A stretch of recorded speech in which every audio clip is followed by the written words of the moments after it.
Hello, boys. Welcome. Today we're going to talk about human values and why we have differences with people. Currently, there is a lot of debate in the media and even here in YouTube. You will eventually come across with differences when someone feels the need to express an opinion, their opinion. As a logical person, you, like me, have likely been trying to understand the root causes of these differences. I'm not referring to the argument themselves, as I will set those aside for now. I will be attempting to dig deeper, going beyond even the well known Big Five personality traits.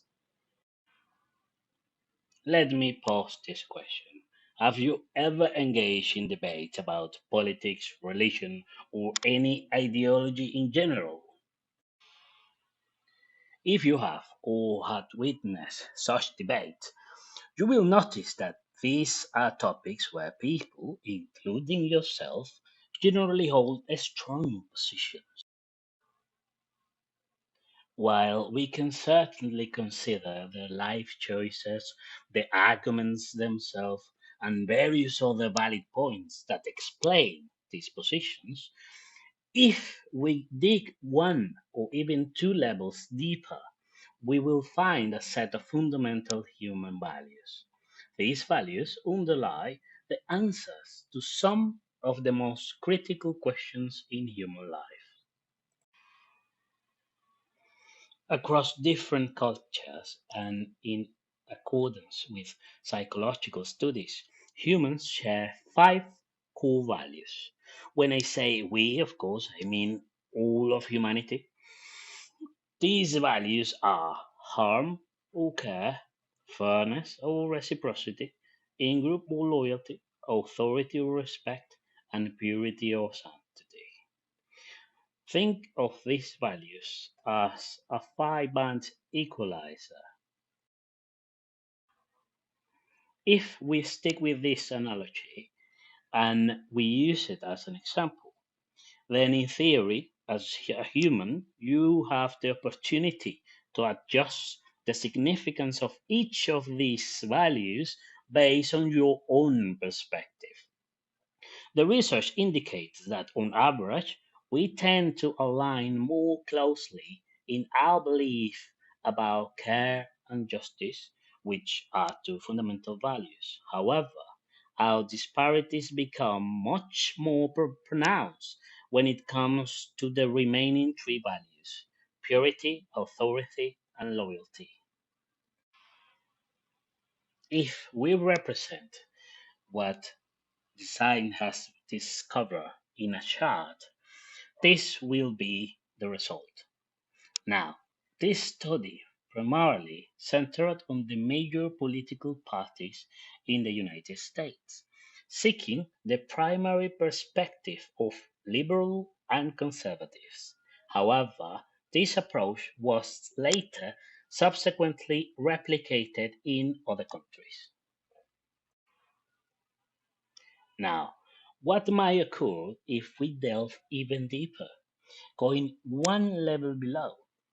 If we simplify the previously mentioned five-band equalizer and condense it into just two extremes, we could categorize all those five moral values into two overarching categories: sympathy and responsibility. Let me elaborate on this idea. You might be someone who values open diversity more than loyalty, for instance, or perhaps you lean towards questioning authority rather than unquestionably following it. You might also prioritize treating your body with care as opposite to constantly exposing it to new experiences. In any case, the root of these differences can be further narrowed down to a preference for order and chaos. Yes, you may be thinking, well, this is not new, but the good thing here is that science has confirmed what has been known for millennia. We could argue that these preferences also correspond to a high or low perception of individual influence in the world, and this is where the concept of responsibility comes into play. If your core value emphasizes a strong sense of responsibility or personal accountability, then all your belief systems, whatever they may be or evolve into, will revolve around the idea that you alone possess the response capability. In other words, you view the world through what I refer to as the warrior viewpoint.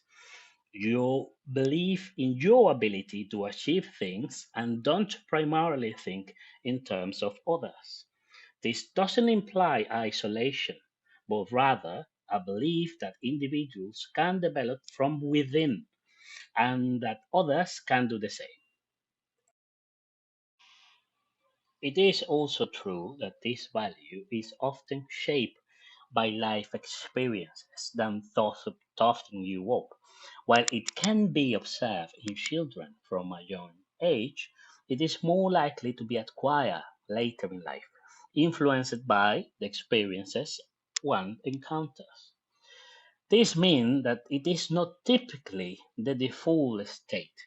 In fact, it is often the opposite. What do I mean by that? Well, since our infancy, we relied on adults, and throughout these early years, we tend to operate on basis of dependency.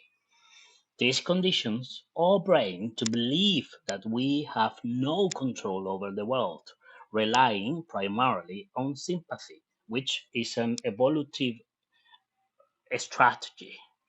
This is especially true during our formative years when we are learning about the world. As the hormonal changes of adolescence kick in, the adolescent's brain often rebels against the perceived tyranny of parents, family, and society as a whole. This phenomenon is so common that Salvador Allende coined an expression in 1972. To be young and not to be a revolutionary is a biological contradiction. He was partially referring to this phenomenon. This rebellion usually occurs because your mind has been in control, which is indeed true, and have been living under the wing of someone else. Consequently, they tend to seek chaos within this quote unquote the system, as the primarily concern is sympathy towards close friends or society. Therefore, they are more inclined to embrace diversity, explore new things, challenge the status quo, disregard their own physical well being, and so on, so on. Both you and I might have gone through this phase.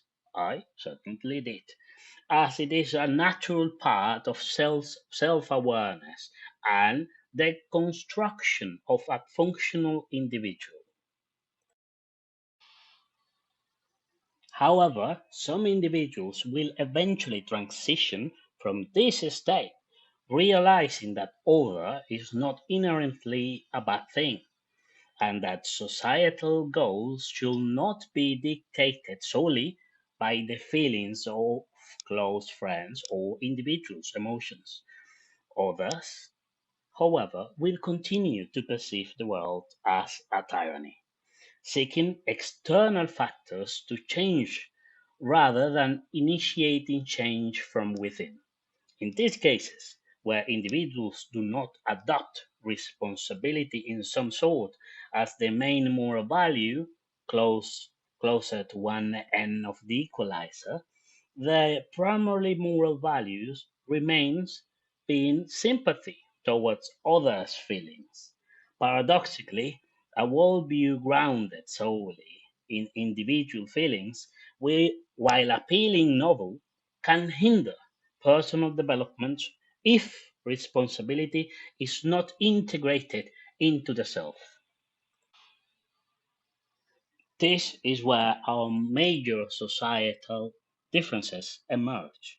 Those who continue to view the world as a tyranny, solely focus on care and emotions, have not cultivated a sense of individual responsibility.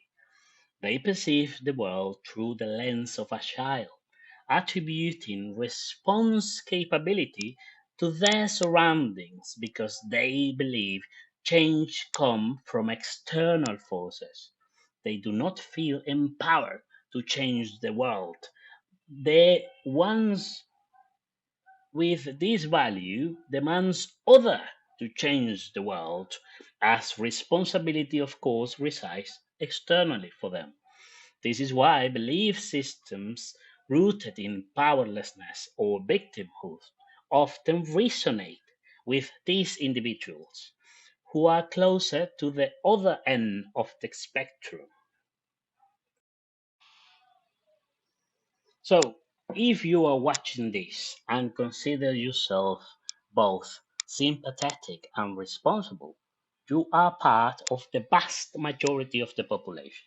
At first glance, these values may not appear to be in conflict, but upon closer examination, they can be. It is likely that you lean more towards one than the other, and that is perfectly fine.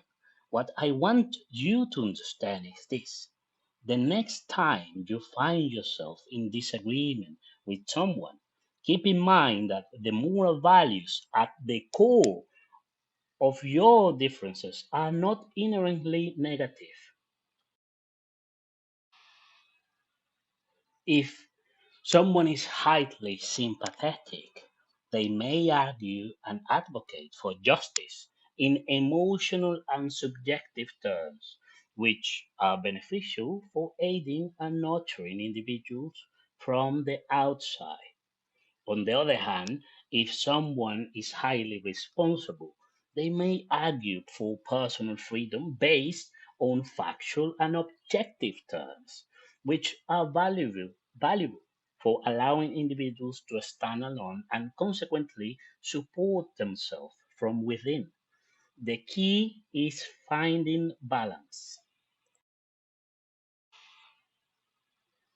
Find your balance. That is the lesson of today. And now you know why you and someone else can have differences. Perhaps you and I will have differences. And perhaps those differences are based on our moral values. If you found this video intriguing and are eager to delve deeper into the consequences of a society leaning toward sympathy, I wholeheartedly recommend that you acquire a copy of my book, Chronicles of a Lost Tomorrow. In the pages of this story, you will find a gripping exploration of the very themes we have touched upon here. Join me on a journey through the consequences of a world where sympathy takes center stage and discover the fascinating twists and turns that await. Don't miss out on this opportunity to gain a deeper understanding of the issues at hand. Purchase your copy of Chronicles of a Lost Tomorrow today on Amazon and embark on an eye opening adventure that will leave you pondering the complexities of society and the relationships with our current ones. If you want to know more about related topics, subscribe to my channel.